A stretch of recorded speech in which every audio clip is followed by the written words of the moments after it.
Hello friends, this is Cara-Renee with B.Reborn Art and Healing, coming to you with a flip through of my French rabbit journal. This is the journal that is for my other granddaughter who is also turning 12 here in a few weeks, a couple weeks I guess.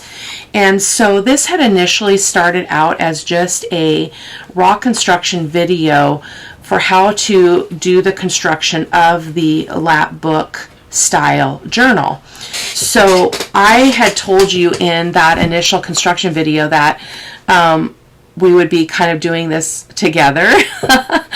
But to be quite honest, you guys, I was so drawn in to do this journal for her that I just kind of took off running and I just went with it. And then I was like, uh-oh, I had all these comments from people saying, oh, can't wait to see what you do with this, can't wait to, see how you use it, how you put the signatures in, and then I did it off camera. So I did construct another one. Let me just grab it really quick here. They're super easy to do, so I just constructed another one, and so I will be doing this with you on camera for one of my fairy journals. I'll be making two journals. One will be more normal, with a kind of a more normal closure, and then one will be the lap book. So just keep that in mind as we flip through. I will be doing that on camera. As usual, I don't do every single video. Everything that I do in the journal, I don't record, but I will do the most important things like putting the signatures in and just kind of, walking you through what my thought process is, and the cover is usually something that I would cover in a video. So anyway, this is for my sweet Ayla, and who's turning 12. So it is done. I absolutely love it. I did struggle a little bit with it because the colors in here are very muted. She's not a lace and glitter kind of girl. I mean, I think she likes shiny glitter things, but she's much more, her tastes are much more mellow in terms of color. And so I don't see her as much as I do see our local grandkids. So her and her brother, they live about 3.5-4 hours away from us. So we don't see them as often as we see our local kids. So without further ado, let me show you what this looks like. So again, this is the lap book style. I kept it very, very basic. And so this is the opening here, which we'll explore a little bit more later. Here is a view of the top. And I also didn't want to put a bunch of like frilly lace stuff inside of this journal for her. So it's a little bit more simple than what I would normally do. So that's the look from the bottom. And then I did put some charms and stuff on here. These are just from my stash. A lot of them are recycled jewelry. This is one of those gems from, from Tim Holtz. Sorry, it's hard to see that. And so let's get going. This was another one that was just in a bag of jewelry that somebody gave me. So I love it. Just tied with some seam binding. And I also wanted to keep the cover really simple for her as well. So I just took an image from the My Porch Prints kit called French Rabbits, and I put a little bit of fabric underneath, stitched around this whole thing, and then just put it on the top. So let's go ahead and open her up. I may have to raise the camera because this is pretty wide. So let's see how much landscape this takes up. Yeah, so there is her opening. So this is the main spine. It is a 3-inch spine. I may do that a little bit differently in the future. The second one I just showed you is the same exact dimension. So because I want to make sure that I'm honoring that, since I started with that tutorial on how to put it together. But it's 3-inch spine, and then each of these is 1.5 inches. So half of that, the whole main spine. So we've got all this extra space in here. I originally thought, oh, I could put like an insert or something in here, but I can't because my signatures are pretty fluffy, and so we're gonna just let that be. So I did use an image from the My Porch Prints to put on each of these internal covers here, and I just used this. Before I put any of this stuff on, sorry, goodness gracious, any of these things on the pockets and such, I sewed on, I put 2 of these together so that it would look the same on both sides, and then I just put a whole strip all the way across the whole base. So this is the right hand side, and these are These are pockets from the My Porch Prints kit. I did use, I believe, 3 different kits in this journal. So because I just really wanted, I wanted to pull in a little bit more of her tastes and her likes and her colors, while at the same time using my favorite kit, which was the My Porch Prints kit. So I just took each of these tags. These are from the kit, and I just put a little bit of this lace on the top, and then on the oh, this is actually the wrong way. Oh, goodness. No, it's not. So this one sticks up out of the top because I wanted to have some beauty coming out of the, peeking out of the top there. So I just put these little gems. You're going to see those over and over through the journal. So this is a 3-pocket dealio. So it's the same on the other side. 3 tags, and the top one being the one with the little flower gem. So let's see if we can get this in the middle now that we are done with seeing the sides. So so it's 2 signatures. Pretty chunky, but I love it. I did put a little booklet in here. This was kind of the last thing I did in the journal a couple of days ago. So I just took, again, a page from the kit. I think this one is from another kit. I can't remember if this was from My Porch Prints or not. But again, I'm not going to try to delineate those as I go through this. So I just put some of my coffee dye paper in here, cut it into little pieces. And so this is actually removable with this clip. So she could take it out and write on it, which will be really dandy. So I don't know that she's much of a writer. She's her own little person, and but she can decide if she's not sure how she wants to use it. Hopefully she'll hold on to it until she knows how she wants to use it, but it is hers. So so let's just do a clip through this. I'll talk about things from here and there, but not everything.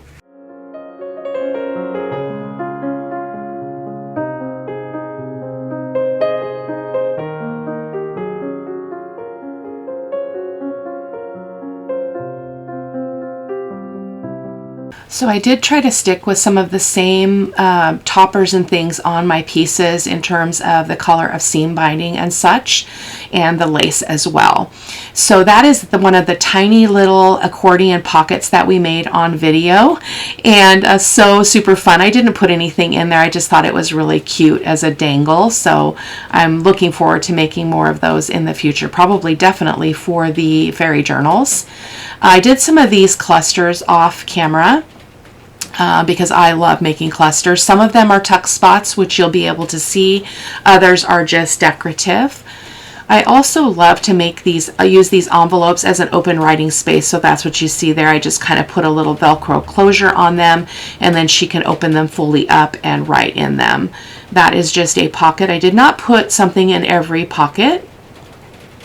Just kind of a double tag thing with a little bit of a dangly action there. That is vellum paper. I believe this journal has 2 vellum papers in each signature. It's something that I do in every journal, is put some print on vellum. And that's a little booklet there. I'm going to open it up and show you that when you take those tags out, she's got a little booklet there to write in, and I will tie that up later. That page is from a vintage book that I purchased in a antique store, so I thought it would be, it's the copy, it's not the original. It is a copyright-free bit, so again, more just little bits of tags and stuff. I didn't overstuff this journal as well. This is the first time I've actually used my die cuts to cut an opening in a signature page, but I love how that turned out. That one that I just turned the page on is from Tatty Treasures. It's a botanical floral kit. I will also be sure to link that as well.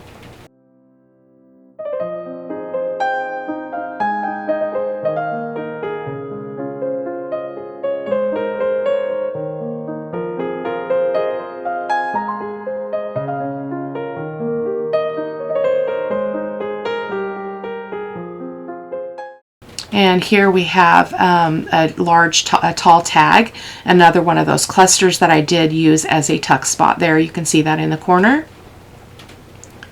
This is one of the journaling spots that I made on camera. This was also inspired by Carol Ann over at, I don't know how she says her name. I need to pay more attention. I think it's Cage Crafts. I always say CAJ Crafts, but I will be sure to link her as well in the supply list rather. If I remember. You can check out the videos for where we made these, but this idea was inspired by her. That's a masked paper clip that I just showed you, where I mask the front and the back so it doesn't look so much like a paper clip. Really fun and easy to do with your scraps. Often I'll do that kind of as a last thing that I do in a journal, is just go ahead and cover all the paper clips that I put in to the journal. That is the other side of that vintage book cover. And again, another tag with that little gem on the top. It was a perfect tone for some of the digitals in this kit, particularly this one. This was from a different maker. That green in there, it draws out that green, it's kind of a strange colored green there in that digital. But I love it. And this one I didn't do a mass paper clip. I'm going to have to come back and cover that one up. I don't like to see all that metal. That's another cluster. It's not from this batch that I just made. It's from my stash. And then I just took a strip from one of the kits and just made a thin belly band and then made a large tag to go be tucked behind that. And that is also a vellum page that you see there.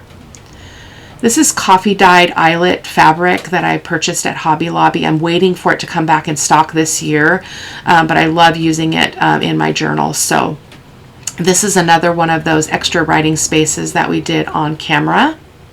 Again, inspired by Cara-Renee.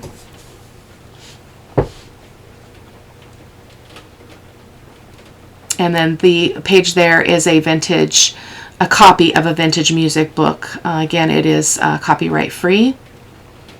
Another cluster there. And then in this pocket, it's not a tuck spot. I'm just signaling that with my hands. Another large tag, just has a little bit of that beautiful lace on the top, just kind of flips up there a little bit just to be cute. Not really very functional there, but that's all right. The second open journaling spot there, where you just pull it open and you've got front and back to write on. This is a vellum page where I use my die cut machine, cut the heart, and I love how that turned out. And just some beautiful vintage bunnies there. I believe those were from My Porch Prints. And then I put lace over that belly band. It's just a bunch of bunnies there, and I just put some lace on top. Another masked paper clip, and another envelope where I cut off the sides of it and just leave it as an open writing space, so she can just take that off and write in it, and it can be completely hidden, which I think young girls really love that. So I'm hoping that she will. Also hoping she doesn't watch my YouTube. I don't think she does. But another one of the clusters, and that's another page from Tatty Treasures, that botanical bit. Little booklet. I just make a tab and then put Velcro on one side and glue it on the other side. This is a pocket I did, and it's a tall pocket, and I didn't put anything in it. She can use that for whatever she chooses. Aren't these images just adorable though? Oh my gosh. I love them so much. She loves rabbits, loves them. I actually showed her this kit some time ago when she was over, and so I think she's going to be quite surprised and pleased to receive this journal. I'm hoping anyway. That's the other writing space there, and another masked paper clip. And again, that one is inspired by Cara-Renee. Opens up, and you've got this huge writing space and not a whole lot of bulk. I do print on anywhere from 32, 40, 65 pound paper. Just it kind of depends on what I grab and what I'm working on. I'm trying to go towards more lighter weight paper, like the 40 pound or the 32 pound for some things, because it does cut down on the bulk in your journal if you can get away with it. My kit pages are all 65 pound paper though, in case you're curious. I was trying to remember if that was a tuck spot, so I'm going to grab my ruler here and show you that it is indeed a tuck spot. It's just really tight in there. And then on the back side of that is an envelope from the kit, and I just glued that on, and then we've got a little flippy thing, another cluster. And again, I did not tape that when I made that. I did not record that. Another paper clip. This is also the paper clips that are really like saturating YouTube right now are these paper clips, and so I made some off camera. Didn't feel like you needed another tutorial on that, but that's the paper clip you see. Another little dangly triple tag bit there. That was just off the cuff, and I love how it turned out using bold pins and jump rings there to make it kind of loosey-goosey. Some small tags there.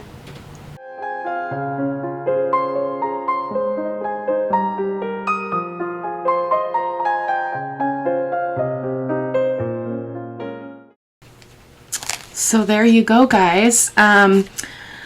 I hope that you enjoyed the flip through. I hope that you got some great ideas. If there's anything in here that you see that you like this, these were some hidden journaling, or not hidden, extra writing space pieces that I was inspired by Cara-Renee, and so there is a video of how I made these. So I hope that you enjoyed. I hope that you're inspired, and I will see you in the next video. Take care. Bye-bye.